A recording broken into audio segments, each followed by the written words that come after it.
Assalamualaikum warahmatullahi wabarakatuh. Alhamdulillahi rabbil alamin, nasta'inuhu wa nastaghfiruhu wa na'udzu billahi min syururi anfusina wa min sayyiati a'malina, may yahdihillahu fala mudhillalah wa may yudlilhu fala hadiyalah. Asyhadu an la ilaha illallah wa asyhadu anna Muhammadan abduhu wa rasuluh la nabiyya ba'dah. Baiklah, pada kesempatan kali ini saya akan membahas tentang kitab Al-Muwatta. Kitab Al-Muwatta ini adalah kitab yang dikarang oleh Imam Malik. Kitab Al-Muwatta ini juga kitab yang tertua di bidang hadis. Nah, sebelum kita memasuki dalam pembahasan kitabnya, terlebih dahulu kita mempelajari mengetahui biografi Imam Malik. Nama lengkap Imam Malik adalah Abu Abdullah Malik bin Anas bin Malik bin Abu Amir bin Amar bin Al-Haris Al-Asbahi. Di Madinah, Imam Malik dikenal sebagai seorang yang faqih. Oleh karena itu, beliau mempunyai beberapa lakap, di antaranya Al-Madani, Al-Asbahi, Al-Syekh, Al-Imam, Al-Faqih, dan Al-Humairi. Imam Malik adalah pendiri mazhab dari mazhab Maliki. Imam Malik dilahirkan di kota Madinah Al-Munawwarah dari sepasang suami istri yang bernama Anas bin Malik dan Aliyah binti Syarik bin Abdurrahman.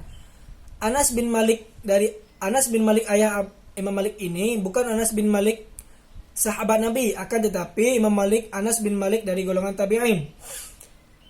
Tentang informasinya ayah Imam Malik ini, yaitu Anas bin Malik, hanya sedikit yang tercantum dalam buku-buku sejarah.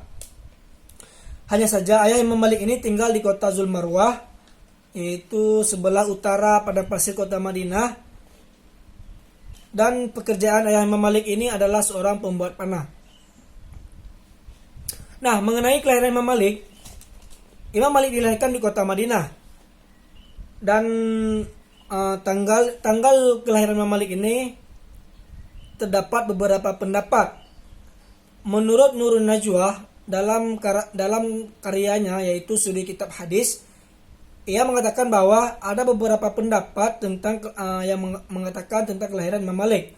Ada yang mengatakan tanggal 90 Hijriah, ada yang mengatakan tanggal 33, 34, bahkan ada juga yang mengatakan tanggal 97 Hijriah. Namun mayoritas para ulama dan sejarawan sepakat bahwa Imam Malik dilahirkan pada tanggal 93 Hijriah, yaitu bertepatan pada masa kekhalifahan Sulaiman bin Malik bin Marwan. Kemudian Imam Malik ini berguru pada 900 guru. 300 guru diantaranya yaitu dari golongan tabi'in, dan 600 diantaranya yaitu dari golongan tabi'in. Nah, Imam Malik sendiri masuk dalam golongan tabi'in. Lalu kemudian Imam Malik menikah dengan seorang hamba, yang mana nama istri Imam Malik ini tidak tercantum dalam buku-buku sejarah. Hanya saja Imam Malik dikaruniai 4 keturunan, 3 dari laki-laki dan 1 dari perempuan.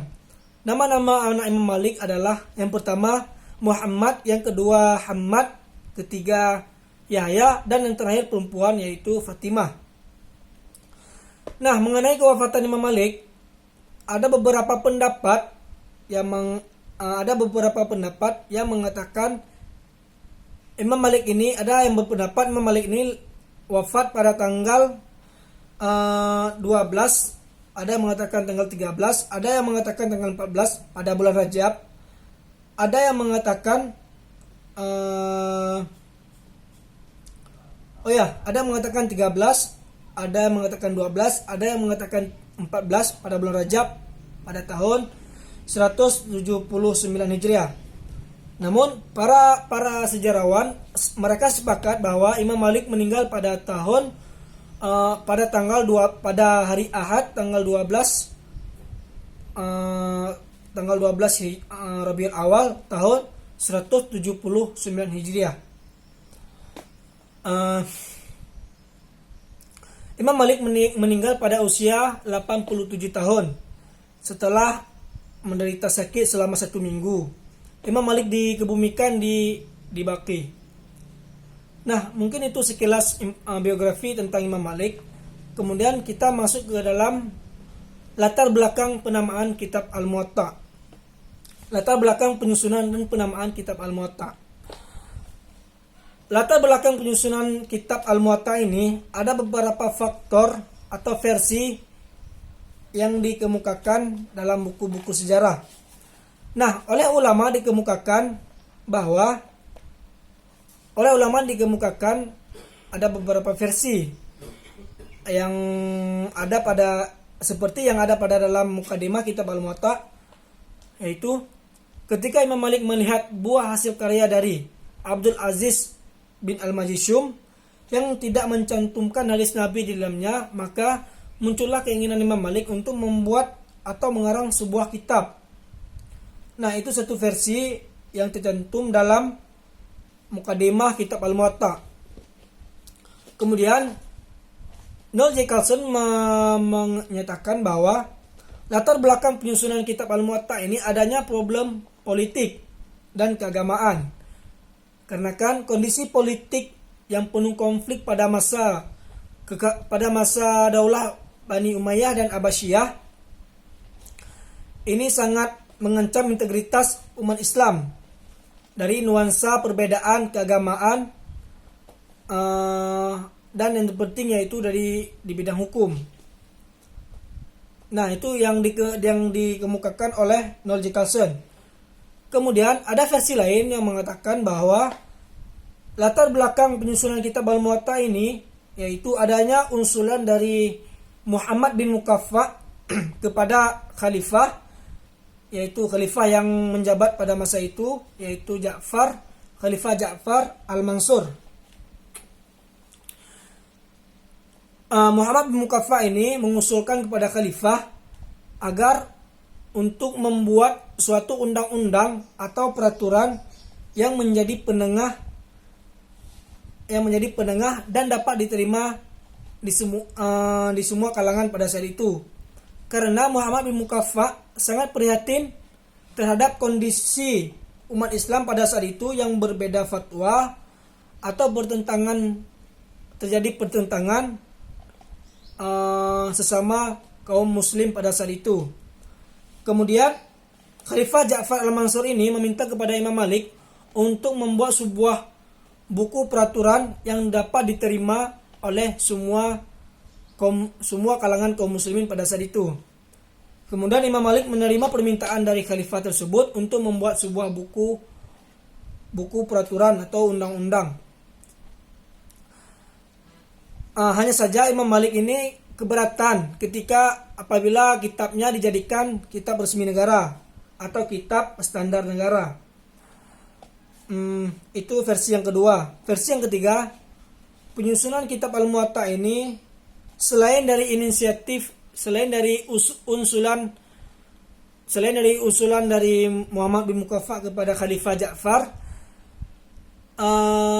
yaitu inisiatif dari Imam Malik sendiri untuk menyusun kitab Al-Muwatta yang bertujuan untuk memudahkan umat Islam untuk memahami agama lebih dalam dari karyanya. Nah, mengenai penamaan kitab Al-Muwatta ini, mengenai penamaannya itu adalah inisiatif dari Imam Malik tersendiri. Nah, kemudian kita masuk dalam metode penyusunan kitab Al-Muwatta. Secara khusus tidak ada pernyataan yang tegas tentang metode yang dipakai oleh Imam Malik dalam menghimpun kitab hadisnya. Namun secara umum dapat kita lihat dari penjelasan dan cara pembukuan yang dilakukan oleh Imam Malik dalam kitabnya. Metode yang dipakai oleh Imam Malik adalah metode pembukuan hadis berdasarkan klasifikasi hukum fikih dengan mencantumkan hadis-hadis Nabi, hadis-hadis yang bersumber dari Nabi langsung yang disebut dengan marfu', dan yang bersumber dari sahabah yang disebut dengan mauquf, yang bersumber dari tabi'in yang disebut dengan maqtu'. Imam Malik juga menggunakan tahapan-tahapan yang berupa penyeleksian terhadap hadis-hadis yang disandarkan kepada Nabi Muhammad SAW, atsar atau fatwa sahabah, fatwa tabi'in, ijma' ulama Madinah, dan pendapat Imam Malik sendiri.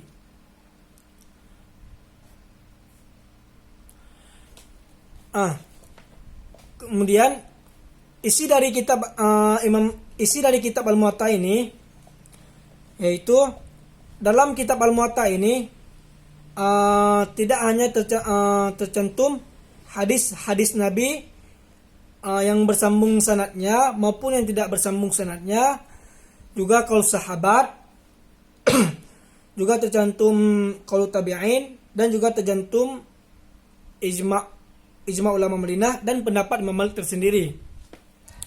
Nah, mengenai jumlah hadis yang terdapat dalam kitab Al-Muwatta ini, para ulama berbeda pendapat tentang jumlah hadis yang terdapat dalam kitab Al-Muwatta. Ibnu Abbah yang dikutip dari Abu Bakar Al-Arabi dalam syarah At-Tirmizi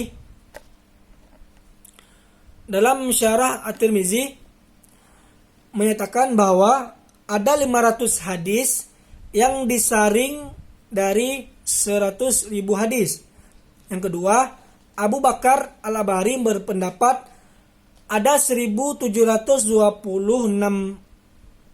hadis dengan perincian 600 hadis dari 600 musnad, 222 mursal, dan 613 mauquf, dan 285 qaul sahabah. Mungkin itu saja beberapa pendapat para ulama tentang jumlah hadis yang tercantum dalam kitab Al-Muwatta. Baiklah, kesimpulannya, dari penjelasan yang saya sampaikan di atas tadi, kita dapat menyimpulkan bahwa kitab Al-Muwatta ini disusun atas usulan muqaffa kepada Khalifah Ja'far Al-Mansur, dan juga keinginan dari Imam Malik tersendiri agar untuk memudahkan umat Islam dalam memahami agama. Kedua, kitab Al-Muwatta tidak hanya terdiri dari hadis sahih, dari hadis Nabi, tetapi juga dari qaul sahabat, qaul tabi'in, ijma' ulama Madinah, dan pendapat Imam Malik sendiri.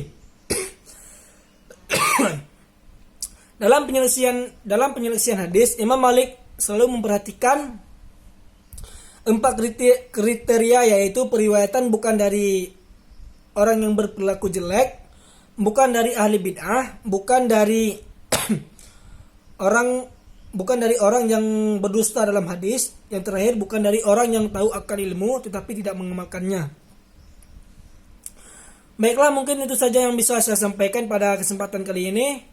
Lebih dan kurang saya mohon maaf. Apabila ada yang kurang, bisa ditambahkan di kolom komentar. Wabillahi taufiq wal hidayah. Assalamualaikum warahmatullahi wabarakatuh.